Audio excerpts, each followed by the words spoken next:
साई राम, साई मुख वचन। अच्छा कर्म करो और उसे अपने सद्गुरु को अर्पित कर दो, वह तुम्हारा कल्याण करेंगे।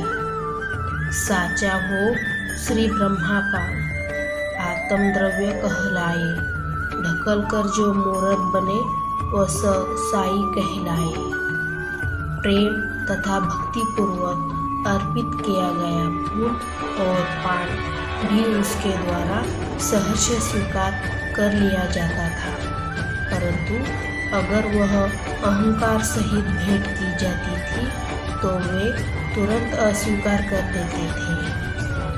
मैं तुम्हारे हृदय में विराजमान हूँ, तुम्हें नित्य मेरी उपासना करनी चाहिए।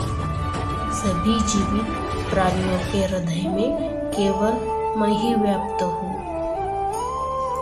ईश्वर के नाम का आसरा ले सब मुश्किल अपने आप हल हो जाएगी। चाहे इस संसार में तुम कहीं भी जाओ, मैं हर जगह तुम्हारे साथ ही जाता हूँ। तुम्हारा हृदय ही मेरा घर है, मैं तुम्हारे अंतःकरण में निवास करता हूँ। प्रेम बिना भजन, बिना अर्थ समझे ग्रंथों का उच्चारण और पाठन किस काम का, और बिना श्रद्धा भाव के देवता कहा। क्या इनके अभाव में सभी प्रयत्न सारहीन और व्यर्थहीन होते हैं? परम दयालु साई समर्थ अपने भक्तों के हित के लिए ही दक्षिणा मांगा करते थे। इस प्रकार वे उन्हें आत्मत्याग की शिक्षा देते थे। कुमकुम तिलक विहीन मस्तक, अनुभव विहीन ज्ञान सभी व्यर्थ होते हैं। ये पुस्तकीय ज्ञान के बोल नहीं है, स्वयं इनके सत्य का अनुभव करो और फिर फैसला करो। मैं शरीर से यहाँ हूँ और तुम चाहे 7 समुद्रों के पार भी हो, फिर भी जो तुम वहाँ करते हो मुझे उसी क्षण उसका ज्ञान हो जाता है।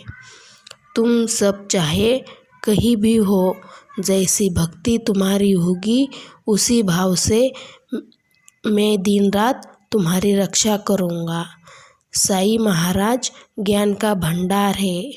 मस्जिद में बैठकर उन्हें भूत, भविष्य और वर्तमान का पूर्ण ज्ञान था, चाहे वह संस्कार के किसी भाग में घटित क्यों न हो रहा हो।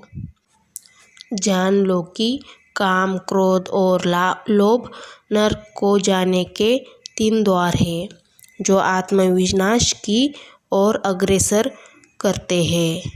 इसलिए सतर्कतापूर्वक उनका त्याग करना चाहिए।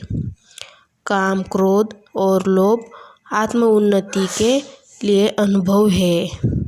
इनको जीत पाना अति दुर्लभ है। जैसा कि अक्षर द संकेत करता है, बाबा भी भक्तों के हित के लिए उनसे दान दक्षिणा मांगा करते थे। दयालु बनो, उदार हृदय से दान दो और अपनी इंद्रियों को काबू में करो, तब तुम अनंत सुख का अनुभव करोगे।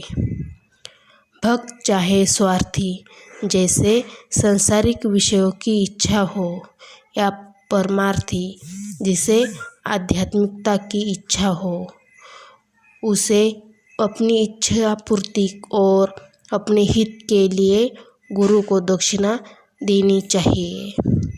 जो दक्षिणा देते हैं वे उच्च स्थान को प्राप्त करते हैं। जो स्वर्ण अर्पण करते हैं उन्हें उच्च ज्ञान यानी मोक्ष की प्राप्ति होती है।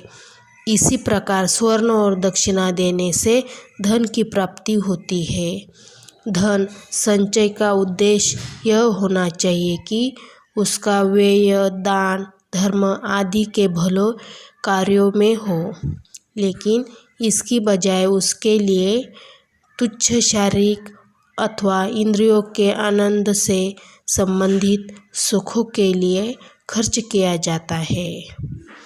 इस जगत में ऐसे असंख्य गुरु शिष्य हैं जो आध्यात्मिक उपदेश देते और लेते हैं, लेकिन वास्तव में ऐसा गुरु बिरला ही होता है जो उपदेश ज्ञान के साथ उनकी अनुभूति भी करवाता है।